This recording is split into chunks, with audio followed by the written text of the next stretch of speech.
Hi, Chris Payne. Yeah, what's up, Leslie? How you doing? I'm doing good. I'm doing good. Ready to pick up part two of telling all our readers how they can get book deals. I wish that there was a show like this when I was trying to get a book deal. It would have been so hugely helpful. Yeah, we're going to talk about everything from the point of starting your book after you've signed a deal. So, if you haven't listened to episode one in this series, do yourself a favor, hit pause on this one, jump back to episode one, start there. You'll thank yourself for going in order. But if you've already enjoyed that episode, thanks for coming back. And we are going to pick up where we left off, telling you about the book writing process. After you've completed your deal with your publisher, what to expect, how publishing houses work, how to go about the editing process, getting photographs, cover design for your book, and of course, releasing it and promoting it and selling it and all the fun stuff that comes with that. Welcome to the latest episode of Desperate for Attention, How to Land a Book Deal, Part 2. Let's get into it. Let's do it. Paperback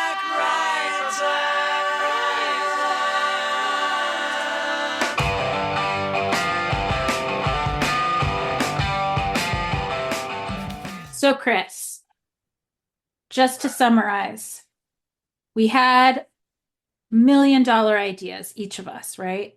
We were able to convince not only book agents but book publishers that the ideas we had were indeed worth publishing because they're such $1 million ideas.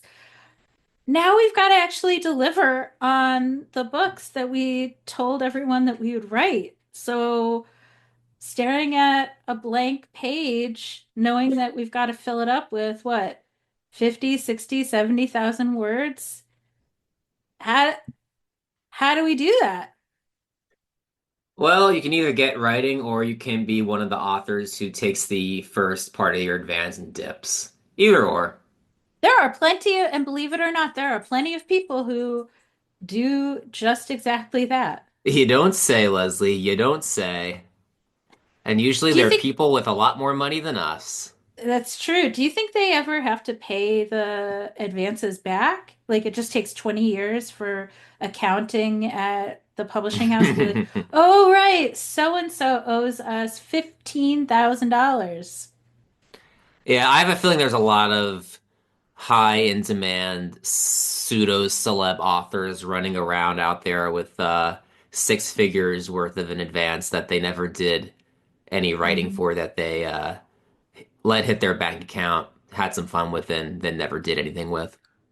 Rude. We can only dream of being those people one day, right? That's the dream. One day, one day I'll be renowned enough I can just renege on all my engagements, Leslie.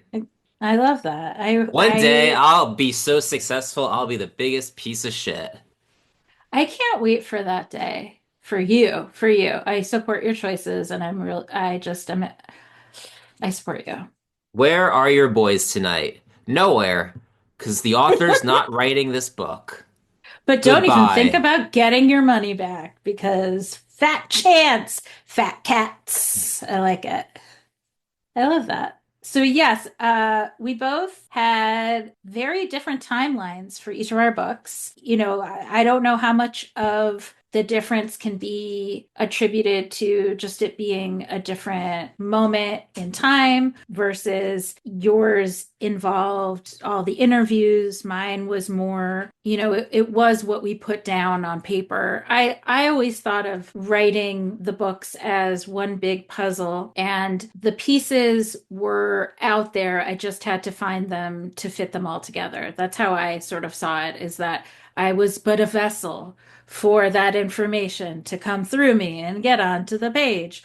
But you had 18 months, like you mentioned in the last episode. I think we had six. Yeah, um, I can't believe that. I remember when I told people that I volunteered 18 months rather than 24 as the timeline to complete my book. They were like, good luck, buddy. Yeah, we'll yeah, see. Haha. yeah. Yeah, 6 months sounds insane. It was insane.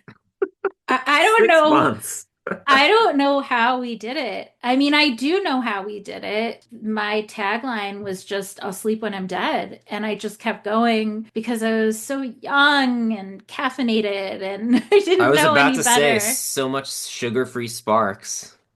So many, yeah, so much sparks. Back then, I was still drinking Diet Coke.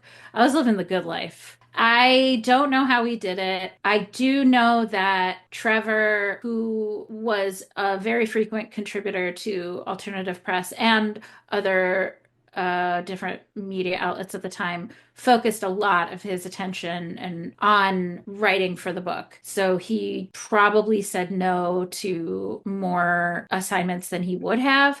But it didn't feel like there was a choice. Like, this is what I have to do to make this happen, and I'm just going to do it. And I'll find the time, and it'll all even out in the wash. I mean, I'm working at AP. The hours were maybe like 10 or 11 in the morning till it could be 7 o'clock at night. It could be 11 o'clock at night if you were going to shows afterwards.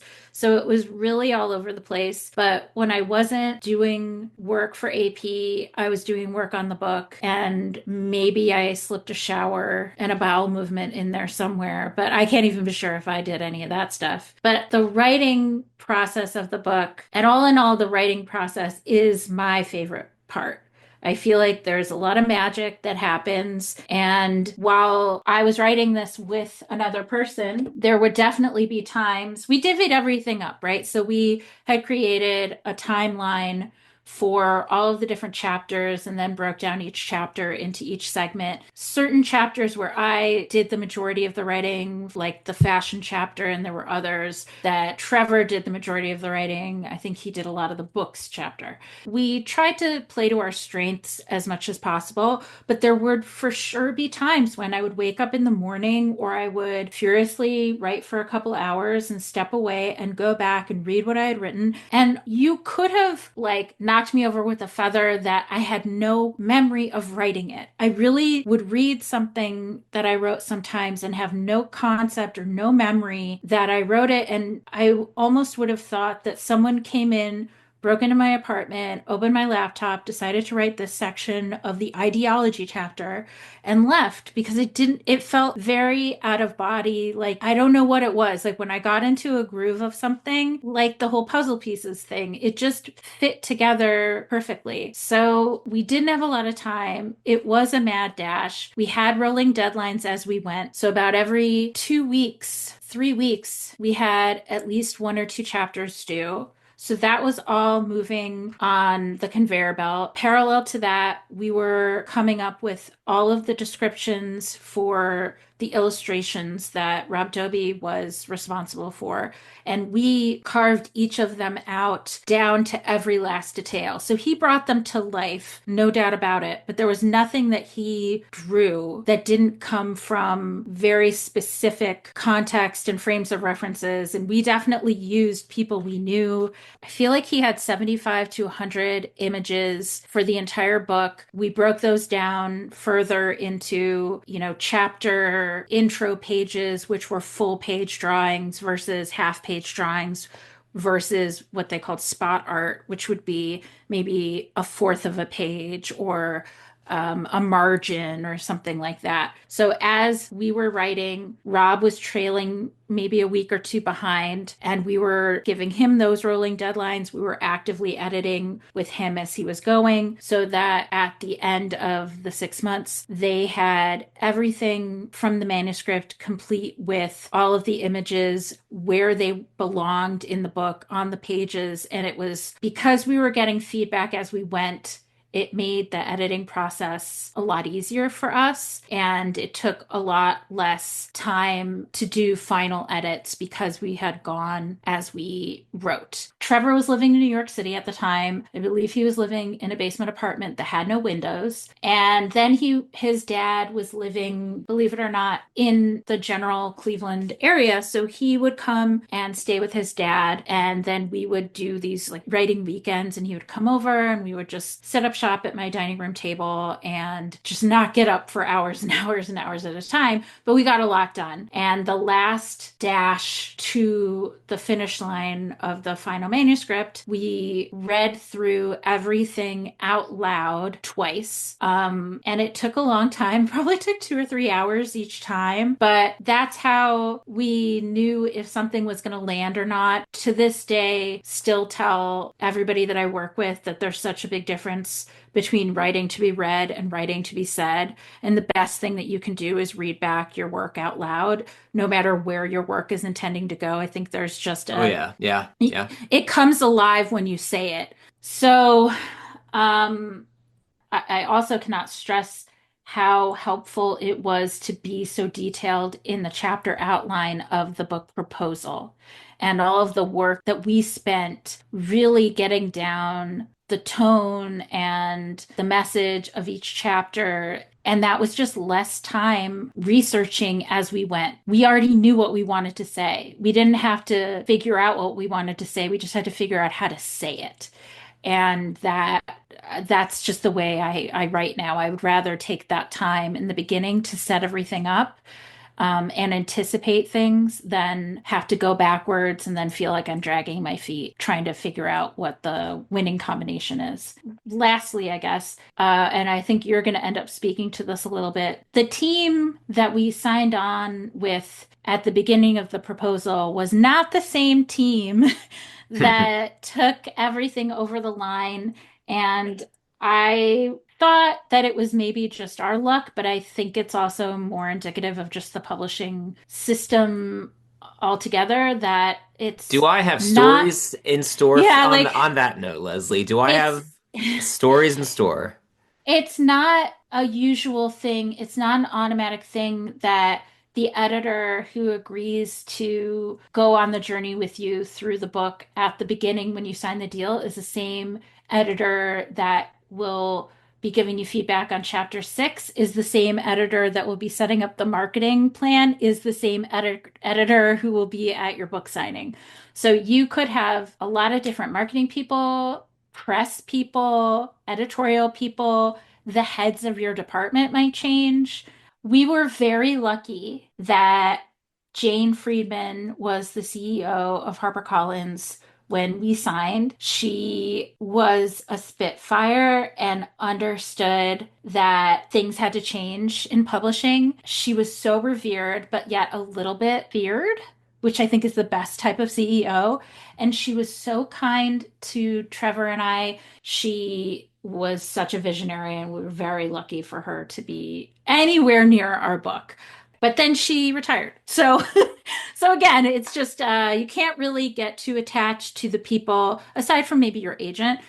You can't really get too attached to the people that work on your book because odds are the people you work with on your first book will most definitely not be the same people you work with on your second or third book. I'll leave it at that. Yeah, through the whole process, I think I really learned how to best talk to important people, and more specifically, how to prioritize favors I needed, or just always having in the back of my mind, okay, what is the priority? What thing really needs to get done? Because realistically, whether we're talking about, a busy editor, a busy agent, even busy interview subjects and their managers and their Right. people, it's good to prioritize what you need done, especially when you're dealing with people who are both busy and kind of famous, and ask that one thing that you feel is most important to get in with the ask, rather than this and this and this and this, and then nothing gets done. I think I really learned how to prioritize the way I ask things and also how I send emails to people of how I want things done. Short and Yeah. sweet and kind of fake it till you make it, act like you're more important than you are without being impolite, but act kind of important. Maybe And 20% more important than you are. and make it easy for them to say yes if that's what you need them to do. Do your best job to make their job easier. People are more likely to help you if you help them make it easy. And I want to hear more about your process, Chris, and I would love to just get down to the brass tacks of time because you not only talked to a ton of people, but then you had to transcribe or had to find a way to transcribe all those interviews to make a story. So I don't know where you want to start with. Start with your blank page. Let's just assume you're looking at your blank page. What did you do? To begin, how to start. I'm hungry. I should get coffee. Coffee would help me think. But I should write something first, then reward myself with coffee. Coffee and a muffin. Okay, so I need to establish the themes. Maybe banana nut. That's a good muffin. Yeah, well, I got to work in January of 2021 after signing my deal with Day Street. The book was due in 18 months, and fortunately, I was able to work chapter by chapter in order. Just as the way things worked out, I had more interviews for my first chapter, more people interviewed for my oral history than really any other part of the book because my chapter started in the late mid to late 90s in New Jersey, and it just so happened that like through interviewing the Midtown guys, through interviewing like some people who put on shows in New Jersey in the late 90s, it just, interviewing like Eben from Saves the Day, it just so happened that I interviewed a lot of Jersey people early on in my book, which already was where I planned the book to start with the, basement Right. shows and like Thursday playing their first shows, Elks Club shows, stuff like that in New Jersey. So I think from me being from New Jersey, it just was sort of natural that that's where my contacts were. So things worked out really well in that respect, where I was able to just work in order. Did you know the stories that each chapter were going to contain? The years I had in mind already, just from living through Okay. it and as a, putting my historian's hat on as I sat Hmm. down to work on the book, knowing, okay, 1999 feels like the beginning of things becoming mainstream. 2001 into '02 feels like when it first actually broke into the mainstream. Then you have the cresting years, '05 as the apex, '06, '07, it's still big, but signs are showing if it's starting to come down, and then '08 is when it starts to come down. I had Hmm. that in mind and all the scenes, the bands that drove that lineage. I had that all in my head. But the actual stories, that was a mystery. That was what was going to be revealed to me by talking to all my interview subjects.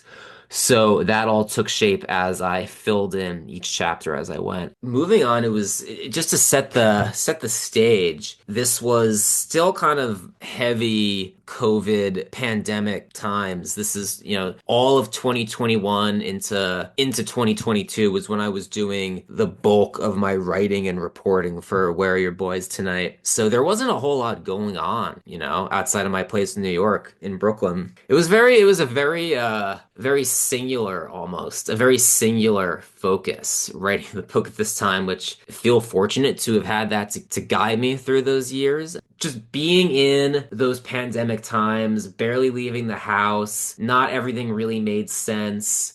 Perception was a bit dulled at times, but hyperfocus led to some good things too. And definitely having the credence of the publisher being able to say, yes, I have deal with Day Street Books, Day Street Books, imprint of HarperCollins. My book's coming out in, blah blah blah this year. That helped a lot, I could tell, beyond the early stages when it was just, hey, I'm writing a book, lots of people are writing a book. It helps with people who have more on their plates. It certainly helps to be able to brandish that deal and also just being completely honest. Pete Wentz agreeing to do an interview for the book very early on. Being able to make that elevator pitch helped immensely in a book that was so driven by getting interviews, which also kind of drove me crazy, which we could Yeah. maybe get to. People talk to you differently when you can follow up. I have a book deal with, like to just say, I've written a book or I'm writing a book. Oh, how cute. You're writing a book. That's sweet. Is it coming out? Like, yeah, HarperCollins is putting it out and whatever. And then it's like, oh shit, like that's a real thing. That this is a real, like it goes from, and maybe people just said that to me, but there was definitely a little bit of a pat you on the head. How adorable. You're writing a book. That's cute. But then when they found out who it was with and what it was about and the promotions involved, it was like, oh, okay, I'm going to take you a bit more seriously now. You're a real writer. You're not just like a I like to write. It's like, oh, you're a writer. It's different. I am a writer. As a writer, you learn that everyone you meet has a story. Every bartender, every taxi driver has an idea that would make a great book. Presumably each of you has an idea. But how do you get from there to here? What is the bridge from the water's edge of inspiration to the far shore of accomplishment? Faith. Faith that your story is worth the telling. And if you're self-publishing, which I think we should touch on too in this episode, Yeah, sell that too. Sell like the independent for side. sure. Don't ignore that. Definitely make the most of that because there's absolutely things that are very appealing to that end as well. So some other difficulties slash triumphs of the book writing phase for me before I turned it in, deep in the weeds of putting this manuscript together, was getting people to talk to me. That was a day in, day out, trial by fire of opening up the email, fingers crossed for a response, or a lot of it was Instagram DMs. This was pre-Elon Musk Twitter. So still people were using Twitter nice and free with confidence. It was Twitter DMs, Instagram DMs, email, all that good stuff. The two biggest breakthroughs were when Pete got back to me and we actually set up an interview, and he wound up being very generous with his time. We think it was four different interviews we did, all of them maybe like, 15 minutes each, which was good to do in different phases, get him on different days, different topics. And we talked about some fairly heavy stuff. So So wait, you talked to him for a total of like an hour for that whole y book? yeah, maybe no, I would say a little bit more than that. But yeah, about an hour, a little bit more. Wow, you got a lot out of him because I would not have thought, I would have thought you would have had to call down his answers from like 6 hours worth of. Homie likes to talk. Yeah. So, And most of what he said, it made it in. Because yeah, when yeah. you're one of the most famous people in the book, that's what happens. Mikey Way spoke to me, which probably was more than he gave to most people who interviewed My Chemical Romance as a group in the mid-aughts. Yeah, he wasn't a talker, but he had He's a good things talker to now. He say. was like secret Yeah, social butterfly of that band in a true, lot of ways, and like he really came into his own true. in a lot of ways, I think, in the past 10 years or so. And yeah, definitely speaking with Mikey over several interview sessions was one of the most exciting parts of the book. Yeah, I bet. So you're writing, 18 months, writing, writing, writing. Things start to get a little bit slowed down with my editor as we're getting towards the 18-month mark. Like really quick, just for, okay, so you started writing January-ish 2021, is that right? Yeah. And the 18 months from there would be what, like summer 2022? Yeah, so into 2022, Okay. yeah, my editor Matthew moved on from HarperCollins, and we worked to get the all the chapters in before it was handed over to the next editor who was taking his place. So things were a little bit rushed, but we got it through. Matthew was a trooper through it. I get basically just set up with Kate Napolitano, new editor who took over, and she had done a lot. Actually, was just like a punk who knew this music, who was very Hmm. knowledgeable. So really couldn't have gotten a better luck of the draw with new editor coming into Day Street. But the bad news was that they were understaffed in that transitory phase. They had other titles coming out, and things were starting to get rough with timing at Day Street. So I got an email that my book was being pushed back, and it was a lot. Kind of had a little breakdown. I had to do a lot of pacing that day. Me and Maddie. I remember I got the bad news out. I was waiting for her outside her work, in 30 Rock, and I had just gotten out of Rough Trade, the record store, and I think I was like looking at like the books in there and being like, oh, can't wait for my book. And then open up my email and find out my book was getting pushed back. I think it was So it was, originally eight yeah, months tell was me. the pushback. Matt had to do a lot of pacing around Midtown that evening, and then a few drinks with Maddie, but we got it together. So when was it supposed to come out and when was the new publication date? Oh God. The original publication date was supposed to be fall of 22. And I get the pushback email saying that it's getting pushed back to August of 2023.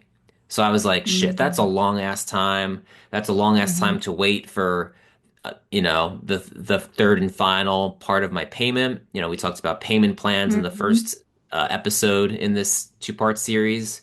So, it's for a working journalist whose main means of income is a book at this time. That sucks. So, fortunately, my agent Alyssa was able to put in a word, and also credit to Day Street for working with me on that one and for being amendable. So, the new publishing date that was worked out was June 6th, 2023. So they moved it up 2 months from what the original pushback date was.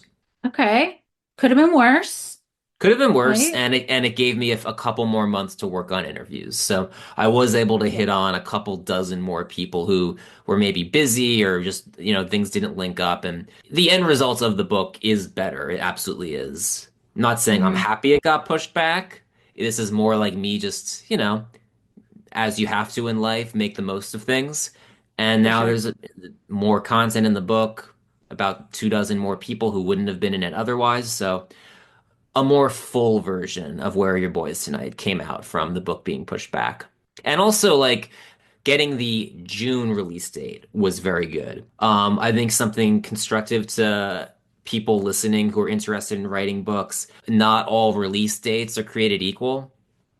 Probably the most ideal one is an early fall release date, so you get the post summer people going back to things and holiday shopping soon. But Mhm. probably the second best, I would say, is early summer. And getting an early June release date was pretty much a sweet spot because, you for obvious reasons, you don't want to be at the tail end of the year in December. You don't want to be really early in the year necessarily when people kind of spent their budgets on holiday Right. shopping and are looking to cut back. There are some advantages though, because less big stuff comes out in the first quarter. So, maybe easier to get that big feature. Maybe just Right. like your book is really fucking good and more people are going to find out about it because it's getting an early year release date. So there's pros and cons to all this, but Yeah. I mean, you just have to roll with it, right? Like there's only so much you can do. yeah, I mean, then it just goes to back to what we were talking about a high level of turnover in the Yeah. publishing industry at the major five publishers, which I don't know, Yep. should maybe say that real quick. You might Yeah. hear about the big five book publishers in the US. HarperCollins, we've been talking about a lot because that's who put out our books. Penguin Random House, that's one. Hachette, Simon and Schuster, and Macmillan are the other four. There's obviously a ton of major publishers within those, but all the major publishers are part of those five. But I could yeah. not name, you named those so perfectly off the top of your head. I'm very impressed. I could not do that.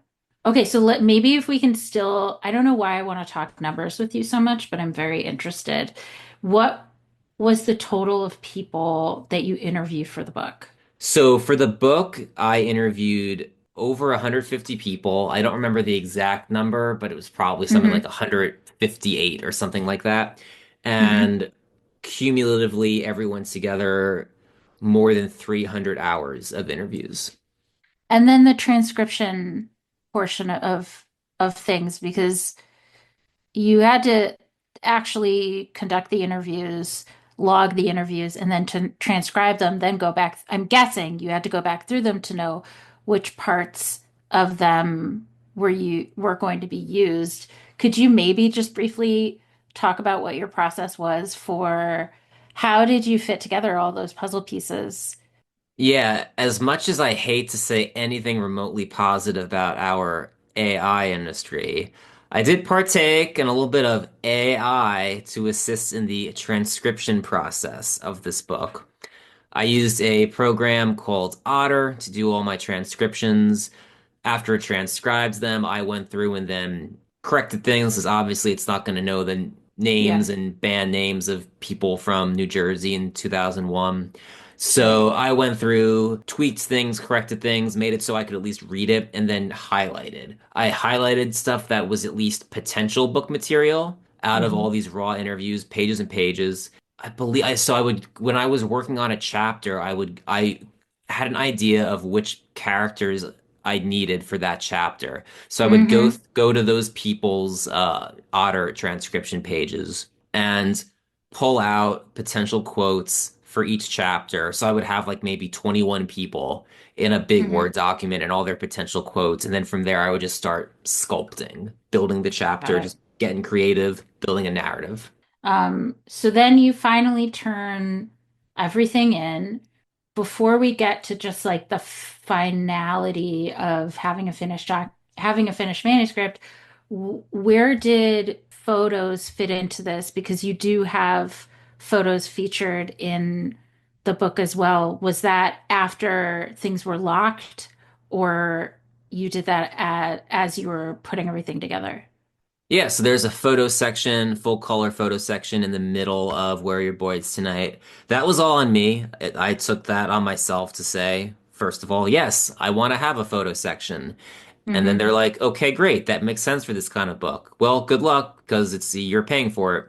So, the general thing is for unless you've worked out something special in your contract, um, all the money to pay the photographers for their photos or for AP photos is going to come out of your advance, aka you're paying for it. So that can be any amount of money for maybe you know the person really well and they're doing you a solid for something you did for them, so you're only paying them like $50 for the photo, or up to several $100s for photos, you know, And that was the same for Rob Doby, that his payment came out of for the his advance. drawings.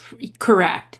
So I think potentially with the exception of the images that appeared on the cover of the book itself, which I mean, Trevor would have to keep me honest if that was something that came from the publisher, but I could see that being an exception because of the design element being separate. But other than that, everything was included in the advance. That's right. Anything you pay for the book, that means author photos as Yep. well. That comes from your advance. The book cover itself does not. Yeah, yeah. So I'm glad you bring that up because that was the one thing that I got to just pick it out and they pay for it. So the Yeah. image of Gerard and Mikey that's on the cover of my book performing during the Black Parade tour, that they paid for. That's an image that we got from Getty Images that I picked out. Hmm. Another thing on the back cover of the book, one thing that I would encourage writers to do is look outside of just doing blurbs for your back cover. I have a mix of blurbs, and I really appreciate the people in which Leslie, you were one of them, who Oh my did God, it was me. I who did did it. who did blurbs for the back of my book. I would say do a mix to people because also on the back of my book is a collage of different colors of all the band names and record labels, things like the Warp Tour, MySpace, LiveJournal, things that are like big topics within my book. There's a whole design to the back cover, so when someone flips it over, when they pick it up in a bookstore, they're like, "Oh shit, here's all the things that's going to be inside the book." Alongside these recommendation quotes from authors I've maybe heard of. Because too often I just pick up books in stores and all that's on the back cover is four large block quotes and it's just praise for blank blank. And it's Mhm. just four quotes from people who maybe you've heard of them, maybe you haven't. Either way, interesting to hear what they have to say, but there's just more I think interesting ways to do it. Because I think from both an aesthetic standpoint and from an information standpoint, just blurbs on the back of a cover is not appealing. I think it also depends if the book gets serviced, how widely it gets serviced as a galley, which is the sample copy of the book.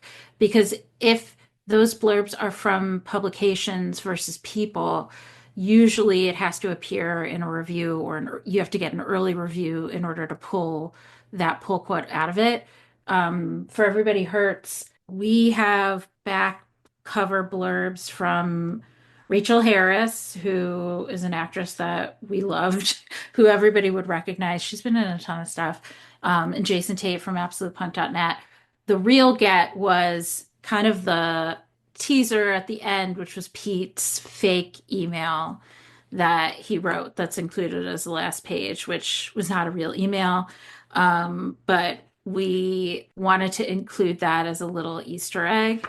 Then, because I'm trying to remember, there is a page at the beginning of the book that's like praise for Everybody Hurts, and it's reviews, but then it also has something from Matt Rubano from Taking Back Sunday and Ultra Girl. And maybe it was the type of thing where because Everybody Hurts did not come out in hardcover, it was just paperback. You didn't have the book sleeve that had extra areas for text, like is that called something that I can't think of the name of, Chris? The like the promo bio about what the book's going to be about. That's on the Like inside the jacket. Yeah. Yeah, the jacket inside. Yeah. Exactly. So you have less space to Yeah. put information on paperback.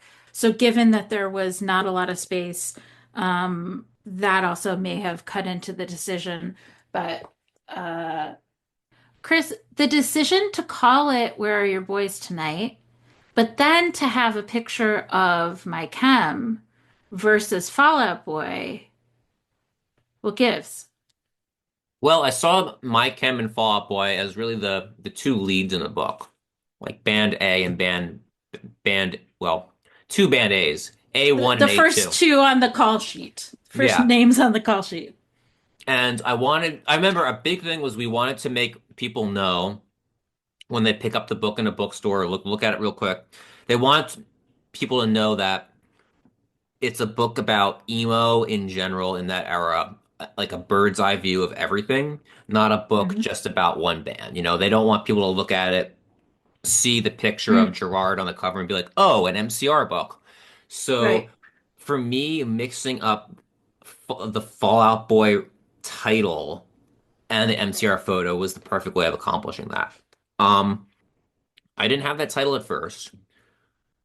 I remember the original title I kicked around was Tell All Your Friends. And make a long story short, Taking Back Sunday is quite litigious.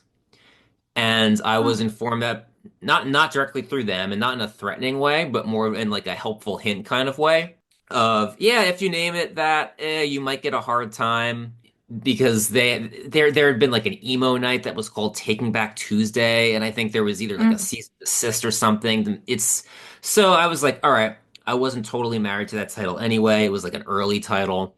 So I was like, all right, I can cook with this. Let's see what we got. In the meantime, I made Story of the Scene as just a working title, like a placeholder thing.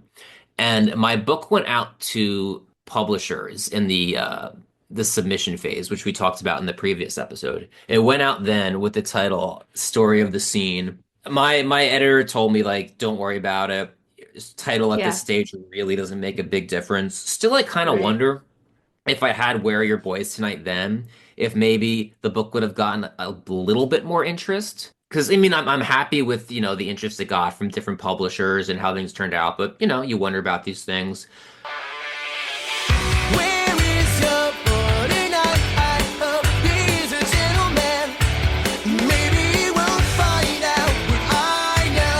You were the last good thing about this part of town.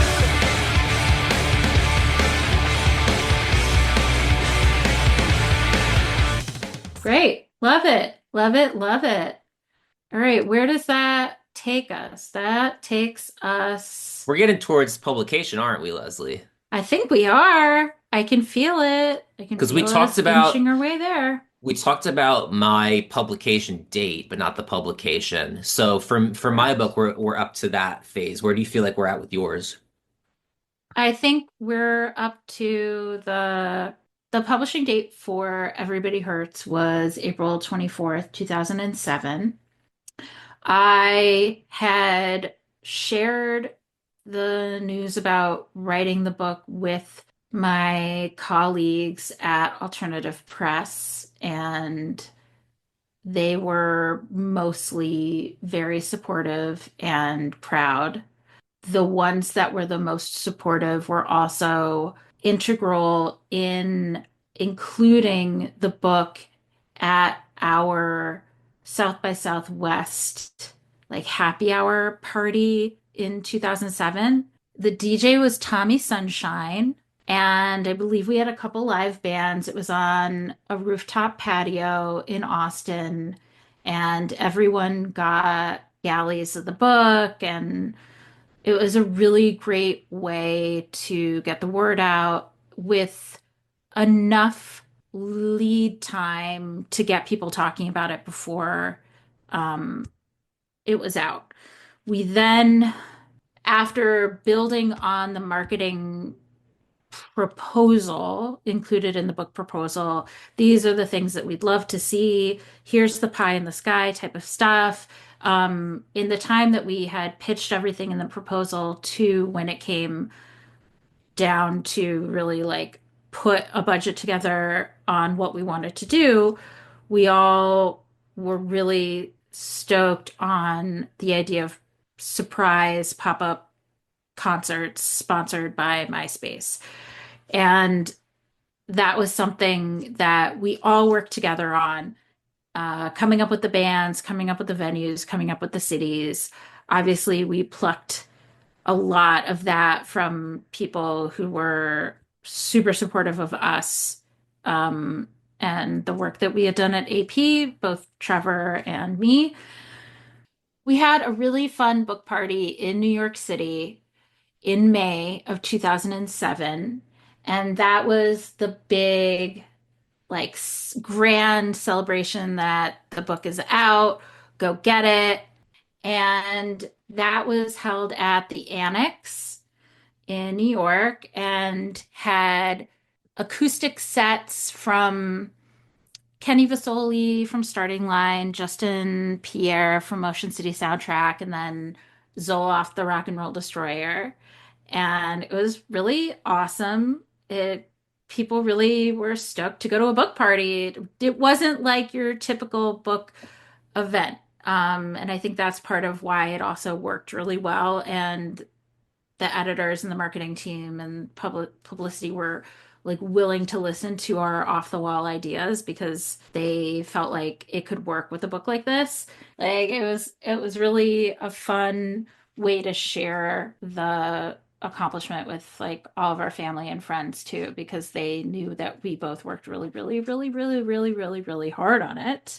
Tell me what you thought about when you were gone and so alone. The worst is over. You can have the best of me. We got older, but we're still young. We never grew out of this feeling that we won't, feeling that we can't. We're not ready to give up.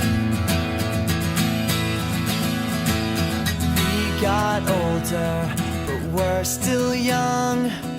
We never grew out of this feeling that we won't give up. Then the after party was at Angels and Kings. Because of course it was. Because of course it was. And Sarah Lewitton and Karen Rutner, also known as Tarts of Pleasure, that was their DJ duo name. They were spinning for us. And that was really the kickoff of the book events. For people who missed the wave of MySpace secret shows, they would tease out that an event was happening at a venue. You got a wristband. I think they announced the artist, I think, in advance, but you had to line up at like 6 in the morning. It was a limited amount of wristbands, and then you came back later and you had this secret private show. So we had Armor for Sleep in Hoboken, New Jersey at Maxwell's. We had Dashboard Confessional at the Knitting Factory, which was such a great venue that is no longer around, in New York City. Plain White Tees at the Rave in Madison, Wisconsin, and Angels and Airwaves at the Macbeth compound somewhere in Southern California. And it was awesome. And we got a lot of hate. Like, a lot of people thought that the book sucked, and they are entitled to their opinions.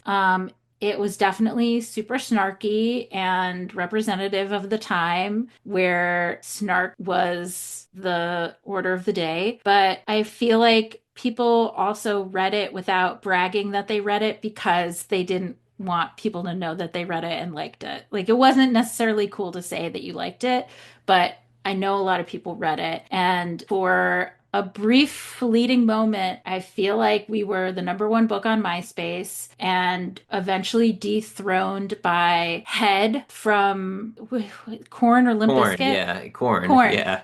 His autobiography about finding God. That motherfucker dethroned us and pushed us back into number two. And I also feel like there is a very old Sidekick 2 that has screenshots of us being like top 100 on Amazon, like legit, but I can't find them. So really, it's just my word against nobody else's. We put so much of our hearts and souls and blood, sweat, and tears and MAC cranberry eyeshadow into it. And it was definitely like one of the best times of my life promoting that book. So the snark that people came with, would you say it was more like, how did you write a book about this lame music? Or was it more like you misconstrued our scene? The second, it was definitely like, why were you so mean about XYZ? There was like a whole celebrity section at the beginning of the book, and it was like emo or so not emo. And I remember Ashley Simpson was in that section. And because I had no idea when I was writing the book that I would know someone who actually was dating Ashley Simpson, I didn't think about making fun of her and that I would actually be face to face with her one day. And that happened. And she came up to me and she's like, why do you hate me? Why do you hate me? And then I had to apologize profusely, and She remembered who you were. She she remembered did. that one page in your book. She She did. remembered. She did. I'm in her brain somewhere. I think that it was cool to be unkind. And like we talked about in a previous episode with author Colette Shade about Y2K and all of the burgeoning gossip sites of the time that really had a sharp edge to them, whether it was Perez Hilton or Delisted or Gawker. Gawker would be a great representation of it, right? Like if you wrote nice, you were sort of a pushover. You didn't have a critical point of view. And it was a very fine line between making fun of the scene and like eventually making fun of yourself because you were a part of the scene. It was satire and it was sarcastic, but it didn't always come off as such. So I get why people kind of had some negative things to say, as you could go onto the Goodreads page and the Amazon page and read like, I can't believe somebody wrote a whole book about this stupid scene. It's like, yeah, well, somebody did and you read it, so who's laughing? But any publicity is good publicity. And if I learned anything from the process, it's don't read the comments. And also, no one else's opinion really matters if you believe in what you're doing and are proud of what you're doing. And I don't care if somebody used the pages to line their gerbil cage. I still wrote a motherfucking book. So suck it. I'm proud of it. There's not a bit of it that I am not proud of. It was a really big deal. You really swung big with events for your book, Yeah, with these yeah. MySpace secret shows and Angels and Airwaves and Dashboard Confessional. That's something that I kind of shot for with my book, then realized how daunting it was, tried to double back, and before I knew it, didn't have anything lined up for book events for release week. So, one piece of advice I would give to authors out there is start planning early, like early for your book release week. If you want to do a release event in a bookstore, if you have one special bookstore in a certain city set in mind, if you have multiple ones. I asked, like, I think it was 3 months early And that already in some ways felt too late. But I would say like 6 months, or even can't even hurt to ask earlier. And if you're working with a publisher, they can absolutely help with this. They have relationships with these bookstores, they can facilitate it. What I did was I had this idea of doing like an emo trivia night at a bar Mm. in the city and Mm-hmm. having like another person from a band or someone from the book and Mm, that is so fun. pairing that with the book signing. The problem is there's a Mm-hmm. million moving parts on that. I was Yeah. also doing a million other things, getting the book done and written and setting things up and promoting it. I Yeah. just didn't have enough time on my plate. And this was when I was giving a lot of time. So But you could even, always do that. Yeah, let's take yeah, the signing out of it. It's still, I think it would be really cool to do. I think people would be super interested in it. You could have guests drop in. It doesn't always have to be band people, too. It could be, anyone associated with the scene. And it is good publicity for the book regardless. Like you have so much time ahead of the book, right? There's so much more time ahead of the book than behind the book. And just like the old adage of like, what's the best thing about a second record? Oh, it helps sell the first. That's also the case when it comes to books. Whatever you do that's new and next helps promote and publicize the first thing that you've done. I will also say that yes, we swung really big, but having MySpace as another arm of the company under News Corp was a big win for that. Those events cost a lot of money and we were able to somehow talk the venues down into like really low rentals because we had to essentially rent the venues, but making up what they would in like merch potential and bar sales made sense for them. I don't even know if we paid the bands. They may have donated in order to sell merch, but we did not have to pay for those events, which is unusual because it was a different time. It had never been done before. It was a shiny, bright object that could also be something to get for a different author or a different thing down the road, right? Like it sort of just proves that it can be pulled off so that you can do it later. It ended up being like a perfect storm, and that is the exception. I've had great book release experiences, and combined with the book release party, I'll say event that we did for Geek Girls Unite, which was at Nerd Melt in Los Angeles. And it was an all-female comedy showcase starring a then unknown Ali Wong, a relatively then unknown Melissa Villaseñor, a relatively then unknown Maria Bamford, and hosted by Ali and Georgia, who ended up having, I think, a show on the Cookie Network. And it was booked by Emily Gordon, who co-wrote The Big Sick. Like this again, it was just like you have to catch lightning in a bottle. You just have to take those big swings, like you said. It never hurts to ask. It never hurts to try. The worst they can say is no, but don't hold back a great idea because you think someone isn't going to buy it. You really just don't know. So, like, really swing for the fences because anything could be possible. Let them tell you what's not possible. Don't limit yourself into what you think might not be possible. Yeah, since we found out that anything could happen, anything could happen, anything could happen, anything could happen, anything could happen, anything could happen,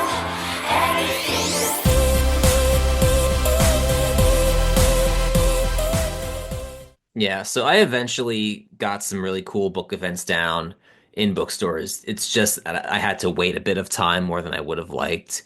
The first one in PNC Knitwear in Nolita in New York City, that was early August 2023. So 2 months after the book came out. And that one I literally got by just going into the store during release week and thanking them in person for putting the book in a special display in the front. And then I was like, well, hey, I'd love to do a book event with you guys. Would you be into that? We exchanged, or I got a business card and booked it from there. So that brings me to another point of the week your book comes out. That's your time to shine and go out to any and every bookstore, see who's got it stocked, if they have it stocked, thank them. Ask to Uh, sign it. ask to sign They it. they will They know the off yeah, drill typically that yeah, they're ready with like the Sharpie on deck, like, oh, you want to sign? They know. But yeah, yeah, offer to sign things. Maybe they'll post on socials. It's a yeah. really fun opportunity in general to bask in the moment and also to do some good promotion. They usually also put a sticker on it that says Hmm. like signed copy of. Sometimes they have a special section that's for signed copies.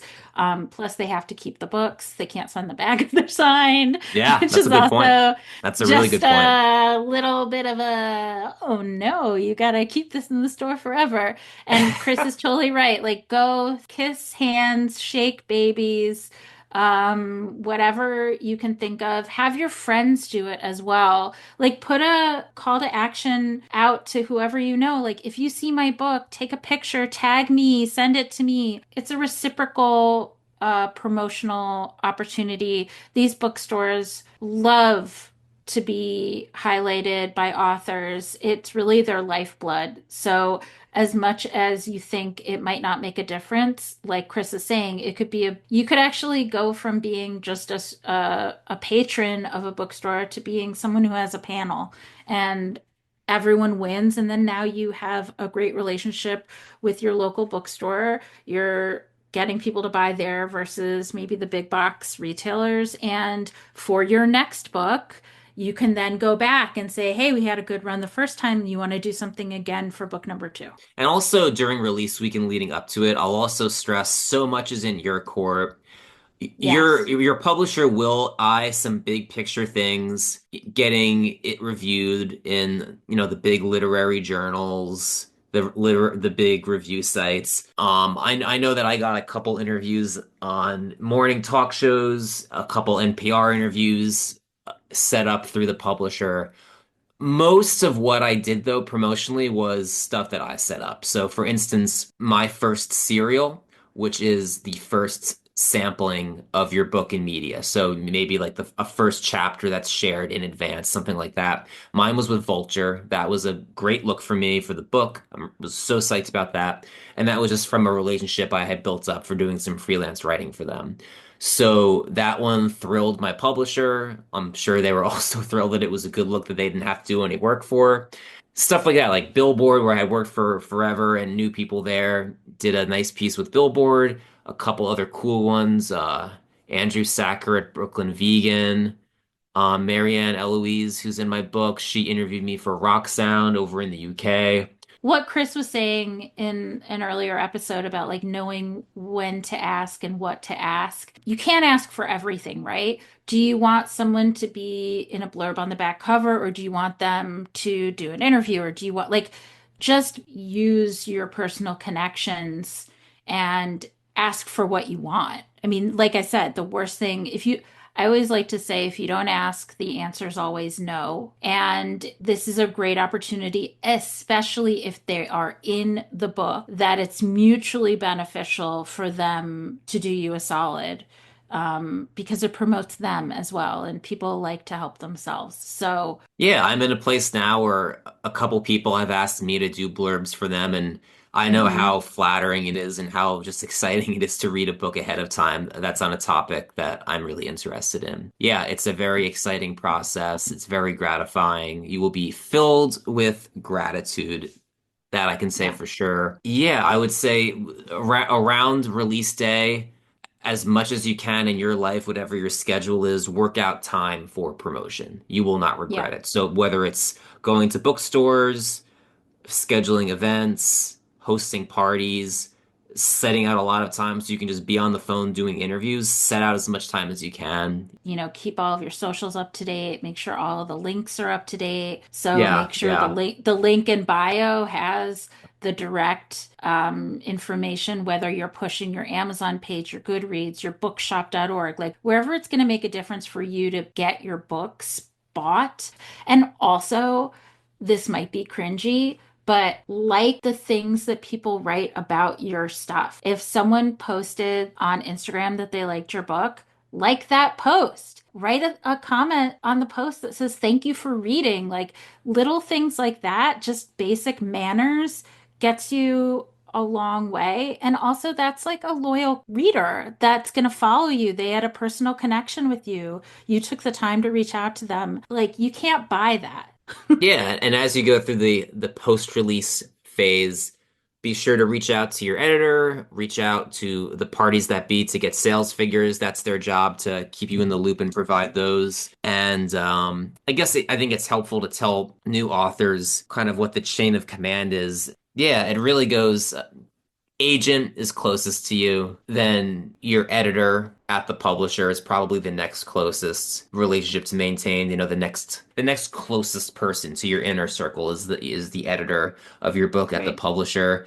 And then somewhere after that is probably their boss, whatever big editor is running things, their immediate boss, and also the whoever is running publicity, marketing at the publisher. You'll probably work with them more closely right around the release of the book, whereas your editor, you're working with them the whole time. So, in my experience, there was a lawyer who was very helpful at HarperCollins to get my book a legal read before it went to publish. So, arts department you'll work with in making the cover.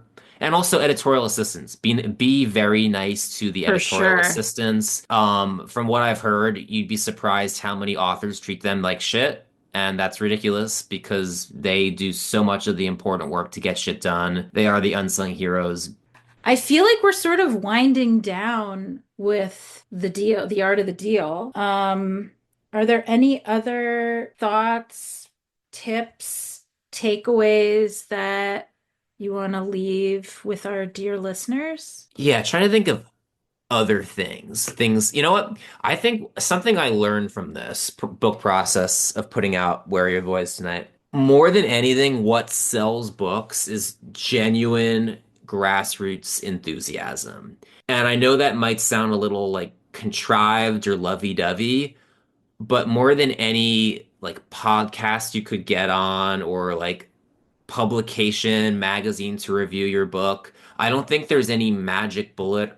I think really the best answer is like what makes something take off and sell books. It's really just something you can't quite put your finger on that has to do with promotion, has to do with the book being good and things out of your control, moment in time coming together. But it is just genuine grassroots enthusiasm that sells books more than any piece of media or blurb on the book or anything concrete like that. 100%. And I'll also flip that on its head to say, if you're not pitching a topic that you're passionate about and that you don't love and that you don't want to live with for the rest of your life, people can tell.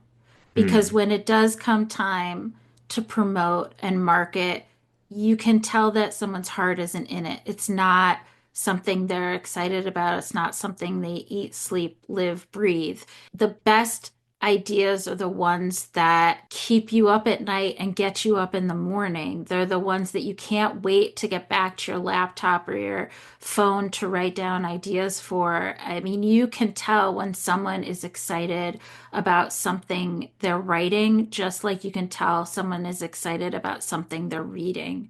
And if you're not excited to spend hours and hours, weeks and weeks, years and years with a subject for a book, that's probably not an idea that you should run with. So I think the authentic, organic passion, love, respect, admiration, excitement for a topic or theme comes through when you write it. And that's how it should also feel when you're thinking about what it is that you want to write. And if you get butterflies when you think about the topic and you tell someone your idea or you tell someone you're writing about it and you get those butterflies, like that's your thing. And stick with it. It's not overnight, it takes a long time. Writing is rewriting. No one just sits down and plops out a perfect manuscript. Try not to be too hard on yourself when your first draft isn't your final draft. That just goes without saying. And cutting yourself some slack and knowing that it's a process and it's an evolution will also, I think, alleviate inevitable anxiety that you'll feel along the way because you'll want it to be perfect.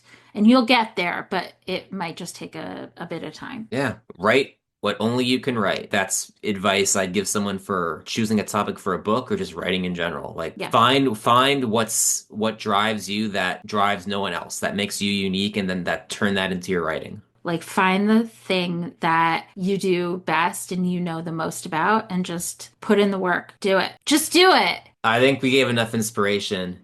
Leslie, what do you Yeah. say? We good here? Uh, We good? yeah, I think we're good. This conversation gets me excited about writing something new, and I don't know what that is yet. But yeah, I mean, I can't talk to you anymore, Chris. I've got to go write another book.